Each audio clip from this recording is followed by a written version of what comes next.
Hello my dear students. Welcome to my channel be smarty. हाँ अब आगे बढ़ो। ठीक है Please, ठीक है topic पे आ जाओ। ठीक है ठीक है। भड़कता क्यों है यार? पढ़ा रहा हूँ, आगे बता रहा हूँ, आ रहा हूँ टॉपिक पे। Don't worry. हाँ तो बच्चों, हमारा बेइज्जती हो गई ना, कोई नहीं, नेक्स्ट टाइम से ध्यान रखूँगा। मजाक कर रहा था। हाँ तो आज के इस वीडियो में हम लोग देखने वाले हैं न्यूट्रिशन इन ह्यूमन बींग्स। तो इससे पहले हम लोगों ने क्या क्या देखा बच्चों?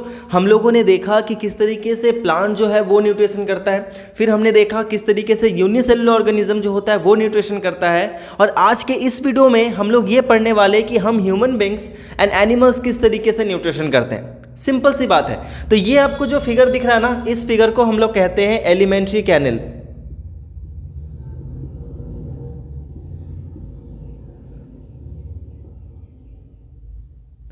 एलिमेंट्री कैनल कहते हैं इसको, ठीक है ना। तो ये पूरा का पूरा जो पार्ट है यहाँ से लेकर यहाँ तक, यानी अगर हम बोल सकते हैं नेसल कैविटी या बकल कैविटी से लेकर ये हमारा एनस तक का जो पार्ट होता है, इसको हम लोग कहते हैं एलिमेंट्री कैनल। अब देखो बेसिकली मैं समझाता हूँ कि इसमें है क्या क्या। ये एक लेवल डायग्राम है, इसको मैं अच्छे तरीके से आगे आपको इस वीडियो में ही समझाऊंगा, तो मेरे साथ बने रहना। तो नेसल कैविटी, जहाँ से हम सांस लेते हैं, जो पाथ होता है, इस पाथ को हम लोग कहते हैं नेसल कैविटी। जहाँ से हम फूड इनटेक करते हैं, ये माउथ वाले पार्ट को हम लोग बोलते हैं माउथ या बकल कैविटी। तो जब भी मैं बकल कैविटी इंक्लूड करूँ, समझ जाना मैं माउथ की बात कर रहा हूँ। नेसल कैविटी की बात करूँ, समझ जाना नोज के सामने वाला जो पाथ होता है वो। अब आप यहाँ पे अच्छे से देख सकते हो कि अगर मैं खाने की बात करूँ तो यहाँ से जो फूड अंदर की ओर जाएगा वो हमारा यहाँ पे आ रहा है, और ये नेसल कैविटी जो है वो एक जगह पर आके यहाँ पे मिल रहा है। डैट मीन्स जिस जगह पे हमारा नेसल कैविटी और हमारा बकल कैविटी मिलता है उसको हम लोग कहते हैं फेरेंक्स, ठीक है, फेरेंक्स। तो इस पार्ट को हम लोग बोलते हैं फेरेंक्स। तो फेरेंक्स का काम क्या होता है? फेरेंक्स क्या करता है? Nasal cavity and buccal cavity दोनों को एक जगह पर जोड़ता है। इसके बाद एक और टर्म आता है लैरिंक्स, उसके बारे में अभी हम लोग नहीं पढ़ेंगे। तो सिंपल सी बात है कि जब nasal cavity and buccal cavity दोनों का पाथ एक ही है, तो ऐसा क्यों नहीं होता कि जब हम खाना खाते हैं तो हमारा जो फूड है वो हमारे लंग्स में चला जाए, या जब हम लोग सांस लेते हैं तो सांस लेने के वक्त वो हमारे स्टमक में चला जाए, क्योंकि ये आगे तो जाके स्टमक में ही कनेक्ट हो रहा है। तो बच्चों ऐसा नहीं होता।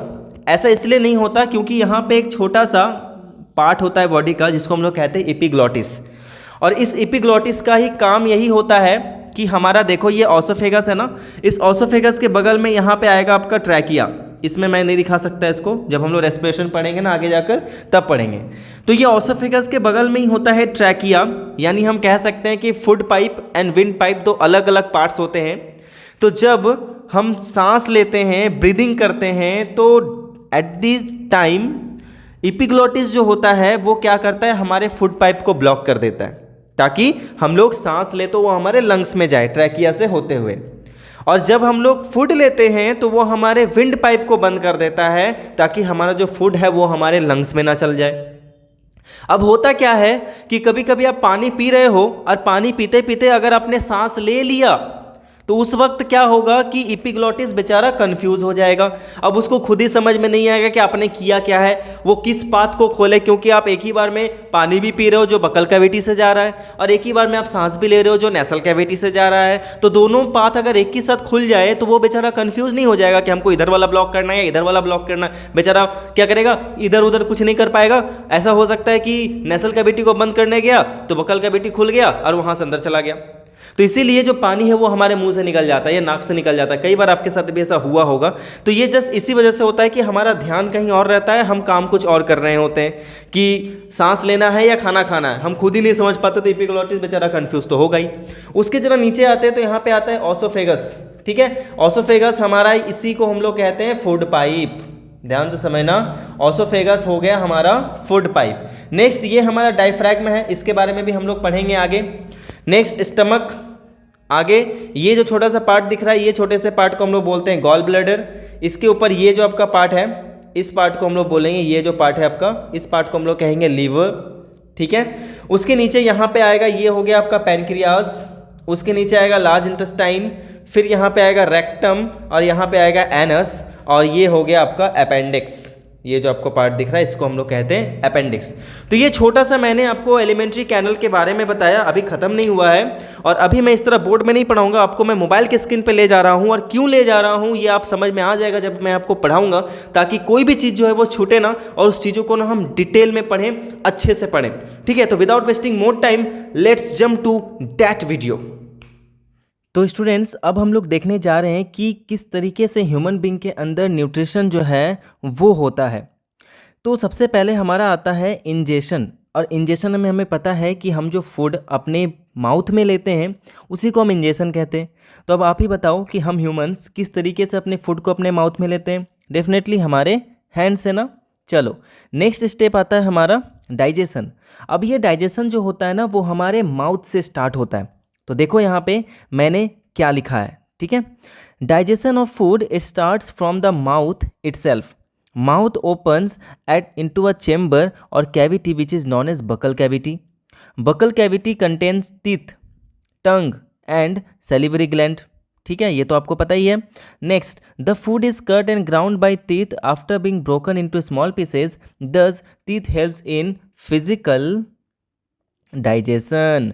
तो अब होता क्या है कि जैसे ही हम खाना को मुंह में डालते हैं, तो मुंह में डालने के बाद हमारा जो टीथ होता है ना, वो टीथ क्या करता है, उन फूड्स को तोड़ता है स्मॉलर स्मॉलर पीस में कर देता है, जो क्या करता है, खाने में मदद करता है। इसीलिए कहते हैं ना कि जब भी हम खाना खाते हैं हमें अच्छे से खाने को चबा कर खाना चाहिए। Next, the salivary glands in our mouth secrete saliva. जो हमारे माउथ में सैलिवरी ग्लैंड्स होते हैं ना, उसमें से सलाइवा रिलीज होता है। At the floor of the buccal cavity a muscular tongue is present that helps in mixing saliva with the food. The food becomes moist and is easy to swallow. अब ये saliva का काम क्या होता है, वो उस फूड के साथ मिक्स हो जाता है, और उसको मिक्स करने में कौन हेल्प करता है, टंग, ताकि फूड जो है वो थोड़ा सा मॉइस्ट हो, थोड़ा सा सॉफ्ट हो। These glands help in chemical digestion by secreting enzymes. अब ये इंजाइम्स क्या होता है स्टूडेंट्स, इंजाइम वो चीज़ होता है जो क्या करता है, किसी भी चीज़ को डाइजेस्ट होने में मदद करता है, उसको तोड़ने में मदद करता है। The human saliva contain an enzyme called ptyalin और सेल्वरी एमलेज। तो आप इस नाम को याद रखो, ये ज़्यादातर आपका क्वेश्चन पूछा जाता है, ऑब्जेक्टिव क्वेश्चन भी पूछा जा सकता है, 1 मार्क क्वेश्चन में पूछा जाता है कि हमारे सलाइवा में कौन सा डाइजेस्टिव एंजाइम पाया जाता है, and the name of that enzyme is salivary amylase which digest starch into maltose sugar. वो क्या करता है, स्टार्च को माल्टोज शुगर में चेंज कर देता है। दस digestion of carbohydrate starts from the buccal cavity itself. इसलिए अगर मैं पूछूं कि डाइजेशन का सबसे पहला स्टेप कहाँ से स्टार्ट होता है, तो आपका आंसर क्या होगा, फ्रॉम माउथ, यानी बकल कैविटी।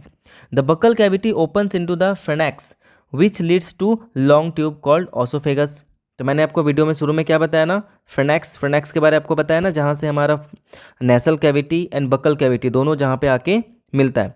अब वहाँ के बाद स्टार्ट होता है हमारा ऑसोफेगस। अभी ऑसोफेगस क्या है भाई, ऑसोफेगस को हम लोग कहते हैं हमारा फूड पाइप। तो चलो इस फिगर में हम लोग इसको अच्छे से देख लेते हैं कि हमारा ऑसोफेगस कहाँ पे है। तो ये रहा हमारा ऑसोफेगस, ये देखो आपका एपिग्लोटिस, ठीक है ना, आपको दिख ही रहा होगा यहाँ पे फिगर में, मैंने आपको कहा था कि अच्छे से दिखाऊंगा, ये आप देख लो, सारा कुछ यहाँ पे मैंने दे दिया है, ठीक है। नेक्स्ट, अब ये ऑसोफेगस का काम क्या होता है, ऑसोफेगस कैसे वर्क करता है। The walls of the oesophagus are highly muscular, ठीक है ना। The partially digested food in the mouth is swallowed with the help of the tongue and goes down through the oesophagus into J shaped stomach placed on the left side of the abdomen, ठीक है ना। तो ये जो हमारा part होता है ना, ये वाला पार्ट जो होता है, इस पार्ट को हम लोग एब्डोमेन कहते हैं। एब्डोमेन का मतलब होता है जो मसल्स हमारे स्टमक के आउटर साइड में होता है, या फिर स्टमक वाले पार्ट को ही हम एब्डोमेन कहते हैं। तो अब होता क्या, ये स्टमक जो होता है, इस स्टमक को हम लोग जे शेप्ड कहते हैं, क्योंकि ये जे के जैसा दिखता है। तो यहाँ से हमारा टंग जो होता है, हमारा टंग क्या करता है, हेल्प करता है कि वो फूड को ढकल के, मीन्स नीचे की ओर पुश करके ऑसोफेगस में डाल दे। अब ये ऑसोफेगस थोड़ा सा मस्कुलर होता है ना, जो हमेशा कॉन्ट्रैक्ट करता है फिर रिलीज़ होता है, कॉन्ट्रैक्ट करता है रिलीज़ करता है, इसी तरीके से। और ये जो मूवमेंट होता है, इसी मूवमेंट को हम लोग कहते हैं पेरिस्टैल्टिक मूवमेंट। पेरिस्टैल्टिक मूवमेंट का मतलब क्या होता है कि खाना फूड जो है वो हमारे स्टमक तक पहुँचे, इसलिए हमारा ऑसोफेगस की जो मसल्स होती हैं वो कभी दबती है तो कभी फैलती है, दबती है फैलती हैं, जिसके वजह से फूड जो है वो ईजिली स्टमक तक पहुँच जाता है। और इसी मूवमेंट को हम लोग पेरिस्टाल्टिक मूवमेंट्स कहते हैं।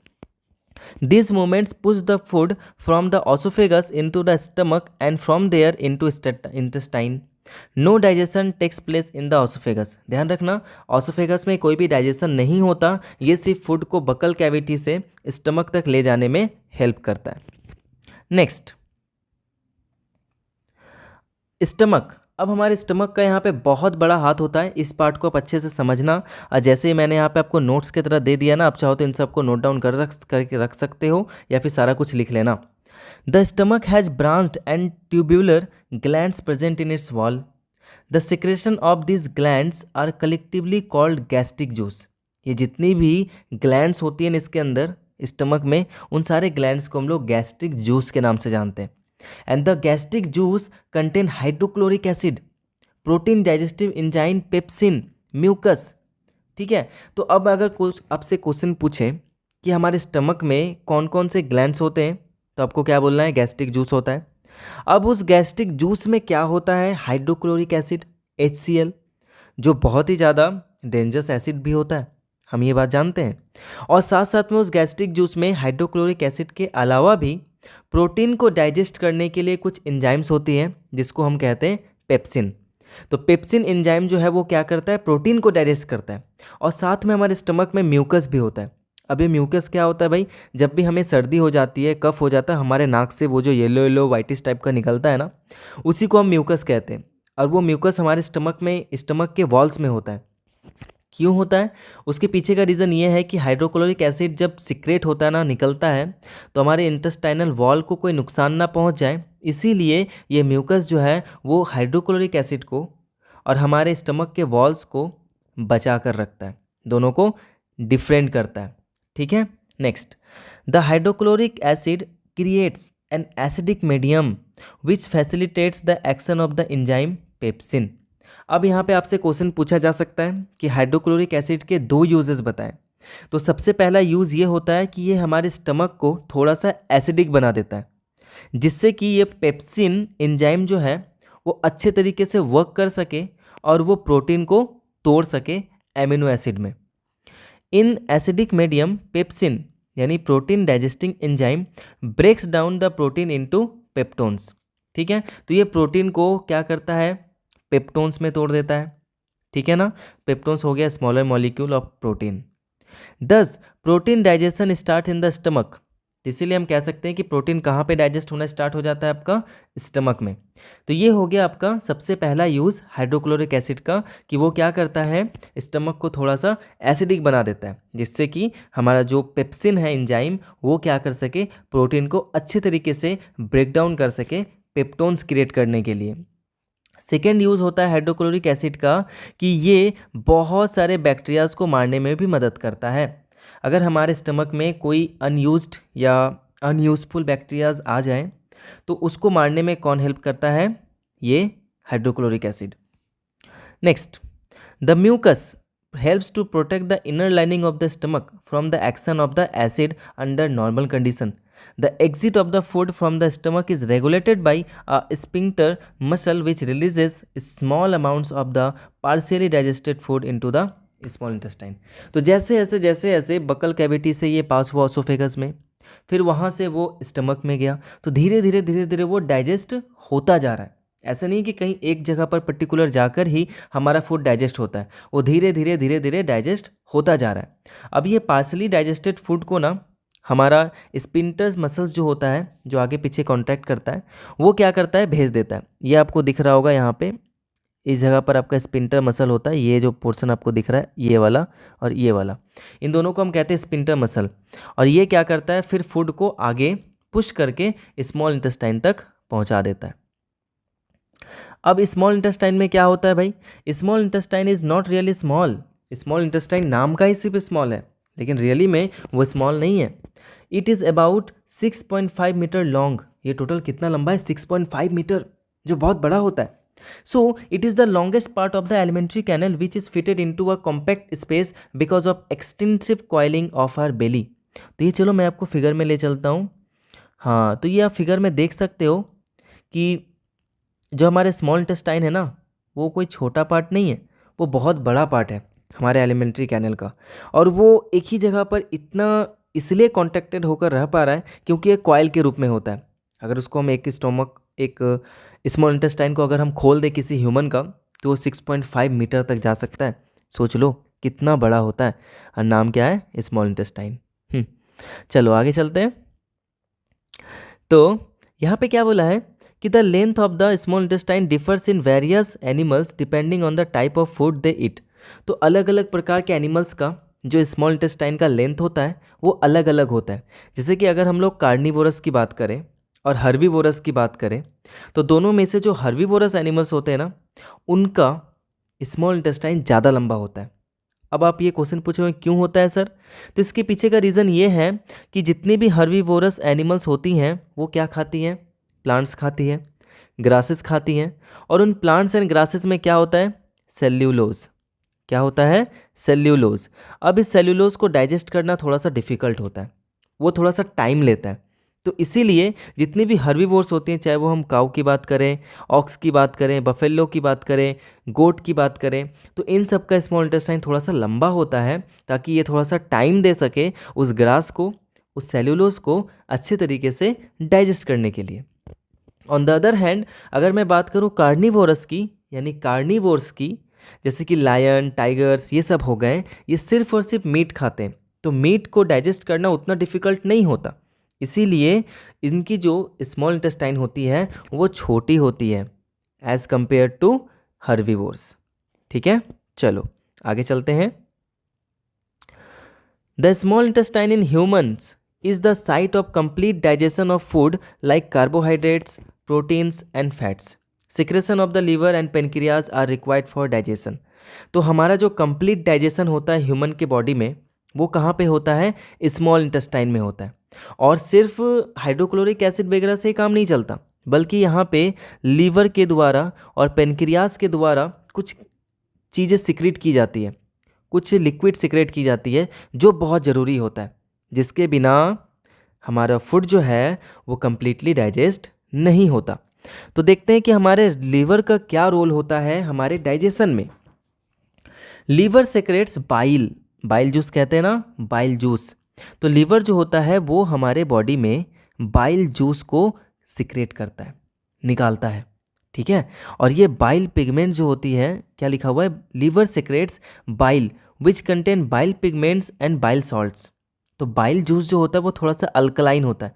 अल्कलाइन का मतलब क्या होता है? ऐसी बेसेस जो पानी में घुली होती है। तो अल्कलाइन की जो प्रॉपर्टी होती है वो बेस वाली होती है। ठीक है, एंड कंटेन सॉल्ट, इसमें थोड़ा सा सॉल्ट भी होता है, जो क्या मदद करता है? फैट्स को इम्यूल्सिफाई करने में। अब यहाँ पे एक टर्म आएगा इम्यूल्सिफिकेशन। ठीक है स्टूडेंट्स, यहाँ पे एक टर्म आएगा आपका इम्यूल्सिफिकेशन। तो हम कैसे बोल सकते हैं? The breakdown of large fat molecules into smaller fat molecules is called emulsification. तो इम्यूल्सिफिकेशन वो प्रोसेस है जिस प्रोसेस के थ्रू किसी भी बड़े फूड फैट मॉलिक्यूल्स को तोड़कर छोटे छोटे पार्ट्स में डिवाइड कर दिया जाता है, उसी को हम कहते हैं इम्यूल्सिफिकेशन। अब यहाँ पे ये जो बाइल जूस होता है ना, ये बाइल जूस और ये सॉल्ट क्या हेल्प करता है कि जो भी फैट हमारे खाने में होता है उस फैट को वो क्या करेगा? तोड़ देगा, ब्रेक डाउन कर देगा।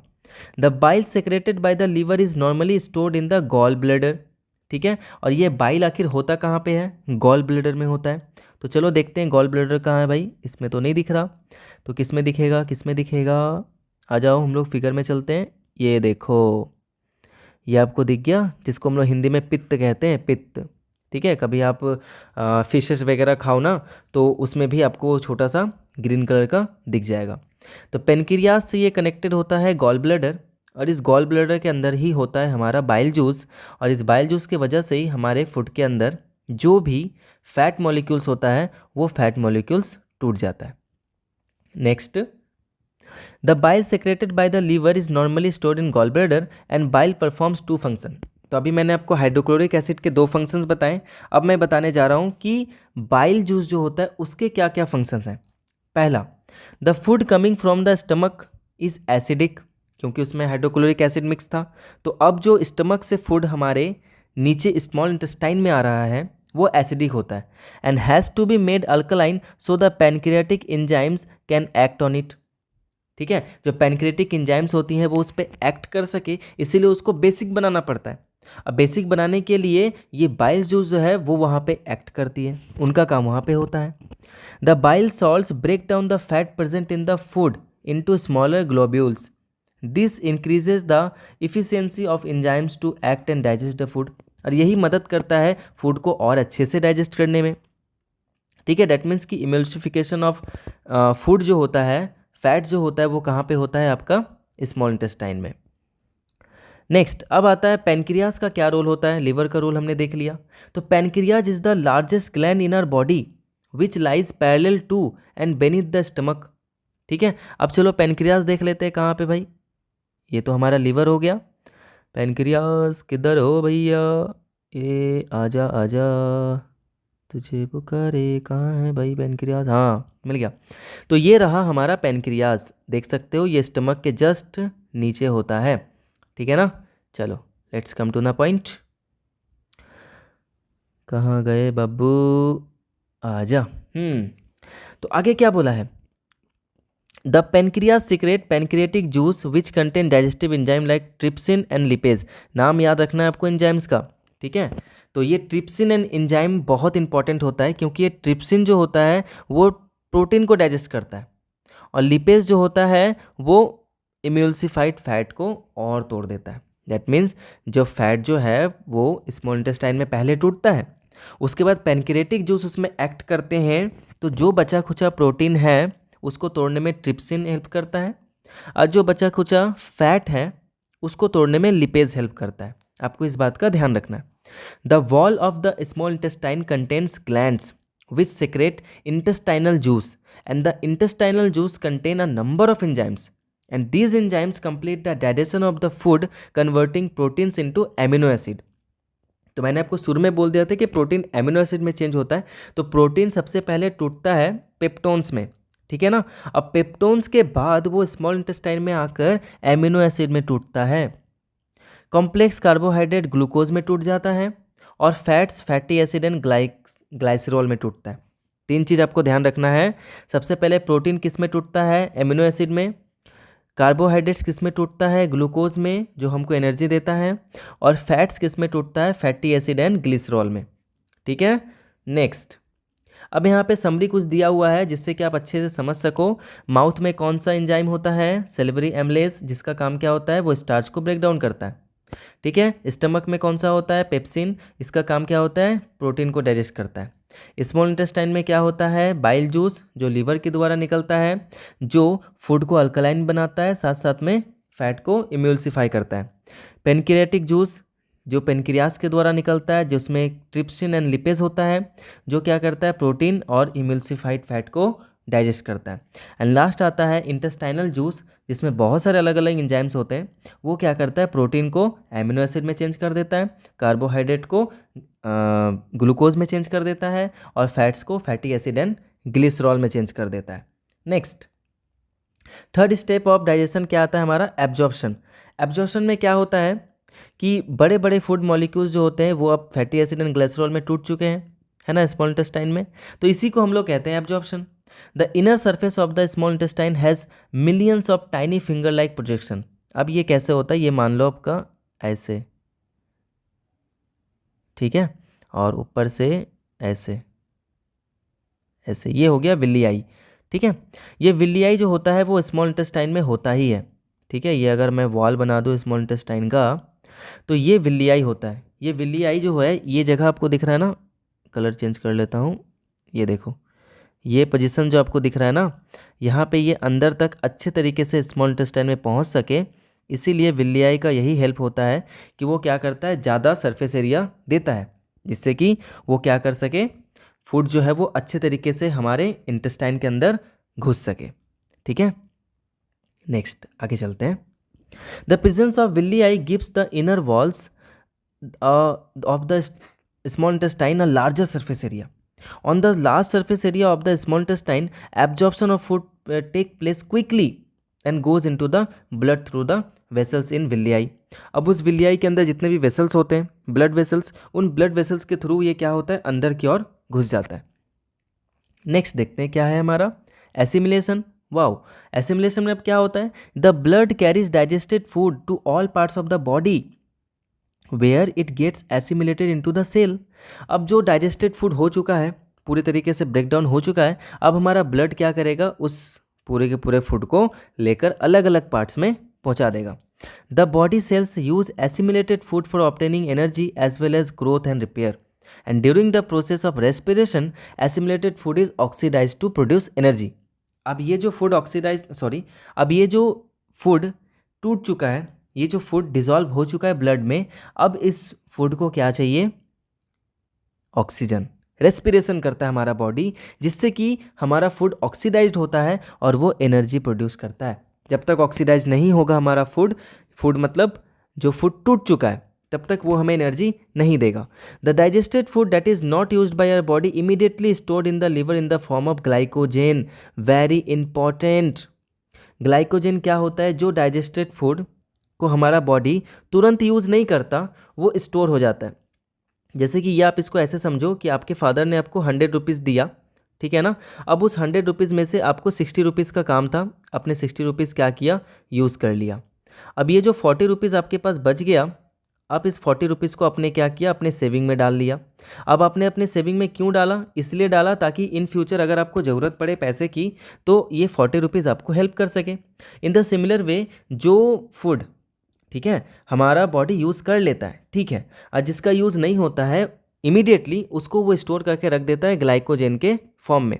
अब इस ग्लाइकोजन का काम क्या होता है कि आने वाले समय में जब हमारे बॉडी को एनर्जी की ज़रूरत होगी तो उसे फिर से फूड को तोड़ना नहीं पड़ेगा. वो क्या करेगा, इस ग्लाइकोजन की हेल्प से ही वो फिर से एनर्जी को जनरेट कर सकता है, ठीक है. एंड लास्ट प्रोसेस हमारा क्या आता है, इजेशन.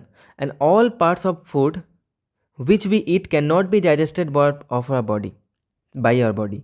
तो हम जो भी खाना खाते हैं ना, हमारा पूरा बॉडी जो है वो सारे फूड को डाइजेस्ट नहीं कर सकता.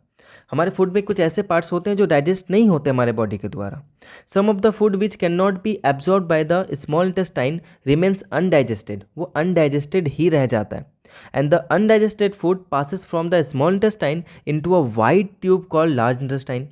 तो स्मॉल इंटेस्टाइन से अब कहाँ चला गया भाई, लार्ज इंटेस्टाइन में चला गया. And the first part of the large intestine is called colon. जो फर्स्ट पार्ट होता है, चलो मैं आपको फिगर में ले चलता हूँ. ये हमारा फिगर है.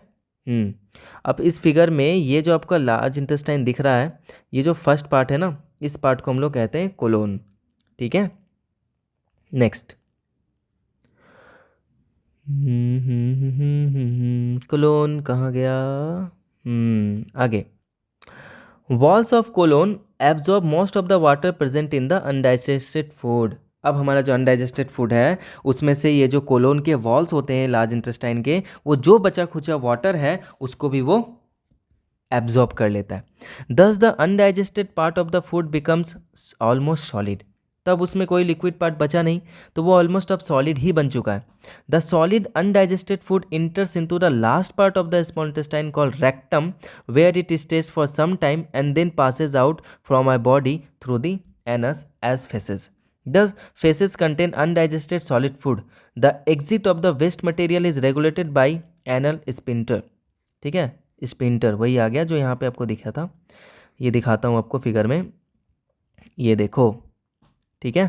तो ये कोलोन जो होता है, ये लार्ज इंटेस्टाइन जो बचा खुचा वाटर होता है उसको भी एब्जॉर्ब कर लिया.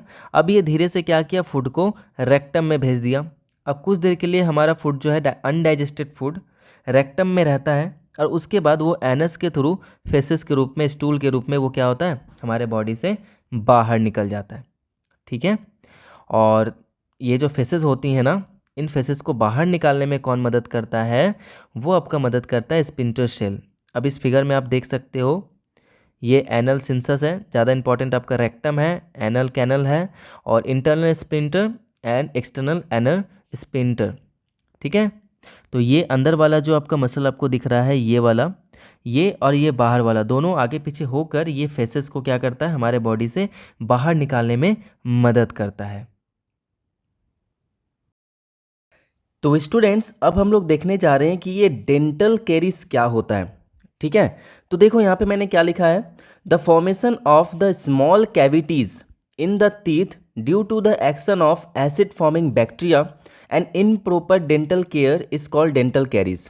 इसका मतलब क्या है कि जब हम खाना खाते हैं ना, तो हम लोग जब खाते हैं तो फूड के जो मॉलिक्यूल्स होते हैं वो क्या होते हैं, हमारे टीथ के अंदर घुस जाते हैं। जो छोटे दो दो टीथ जो होता है एक साथ रहता है ना, तो उसके बीच में छोटा सा जो स्पेस होता है, उसी स्पेस के अंदर कुछ फूड घुस जाते हैं और उसके बाद जो बैक्टीरियाज हमारे माउथ में होते हैं, उन बैक्टीरिया के थ्रू उन फूड को क्या कर दिया जाता है, एसिडिक बना दिया जाता है। और जब हमारा माउथ का मीडियम एसिडिक हो जाता है, इससे क्या होता है कि हमारा टूथ जो है या टीथ जो है वो डिके होने लगता है, सड़ने लगता है, तभी हम इसको कहते हैं डेंटल कैरीज।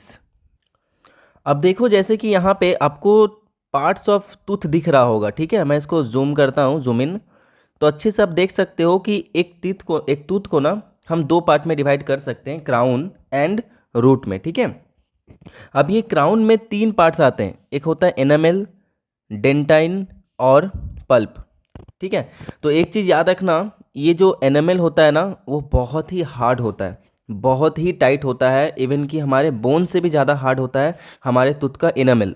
ठीक है, लेकिन जब ये कैविटी स्टार्ट होता है ना, तो ये कुछ आपको इस तरीके का दिखेगा, दिख रहा है आपको, है ना।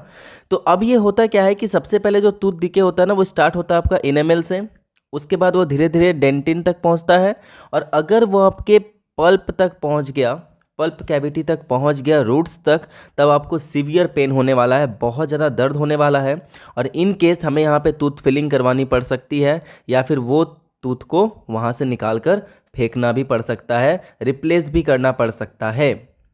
इसीलिए देखो यहाँ पे मैंने क्या लिखा हुआ है, the salivary amylase is basic in nature which helps to neutralise the acid formed by the bacteria.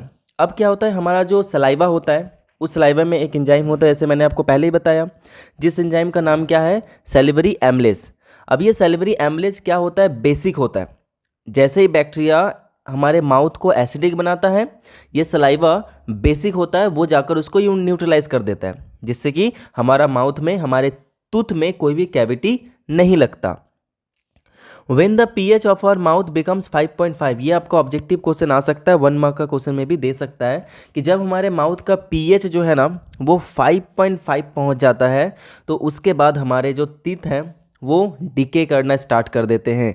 The normal pH of our mouth is 7.5। अगर मैं नॉर्मल pH की बात करूँ जिसमें कोई डिके वगैरह नहीं होता, तो वो 7.5 होता है।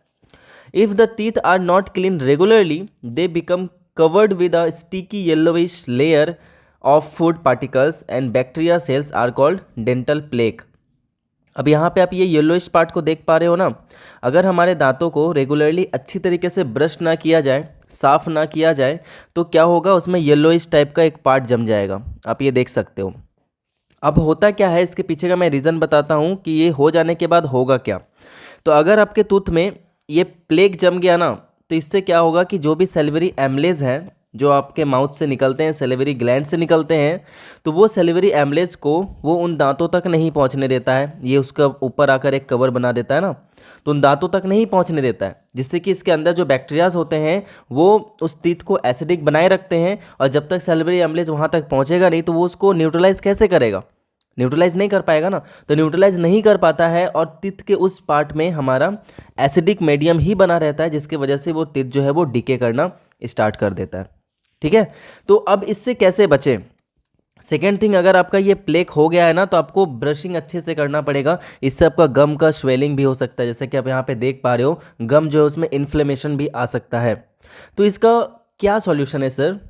Brushing the teeth twice a day removes the plaque and prevents tooth decay. अगर आपको अपने दांतों को अच्छे से रखना है, अच्छे से आपको स्माइल करना है, टूथ डिके नहीं करवाना है, तो आपको दिन में 2 बार ब्रश जरूर करना चाहिए। एक सुबह उठकर करो एंड सेकेंड रात को खाने के बाद करो, क्योंकि आप दिन भर में कुछ ना कुछ खाते ही रहते हो तो हमारा माउथ जो है बैक्टीरिया उस पर एक्ट करते रहता है और उसको वो एसिडिक बनाते रहता है। अगर आप रात को ब्रश करके नहीं सोओगे तो इससे होगा क्या कि वो आपका मीडियम जो है वो एसिडिक रह जाएगा और आप रात भर बैक्टीरियाज जो है वो धीरे धीरे धीरे धीरे आपके माउथ को और एसिडिक बना देंगे और जैसे ही वो 5.5 पे पहुंचेगा आपका टूथ डिके होना स्टार्ट हो जाएगा। तो बस इस वीडियो में हमने इतना ही देखा था कि डाइजेशन किस तरीके से होता है, न्यूट्रिशन किस तरीके से होता है। आई होप कि आपको ये वीडियो भी अच्छा लगा होगा और अगर अच्छा लगा है तो प्लीज़ इसको लाइक भी कर दें और साथ साथ में अपना प्यार दिखाने के लिए भी आप लाइक कर सकते हैं। मुझे सपोर्ट करने के लिए आप इस चैनल को सब्सक्राइब भी कर सकते हैं। And thank you so much for watching this video. Meet you in the next one. Till then everyone take care, be safe and keep watching be smarty.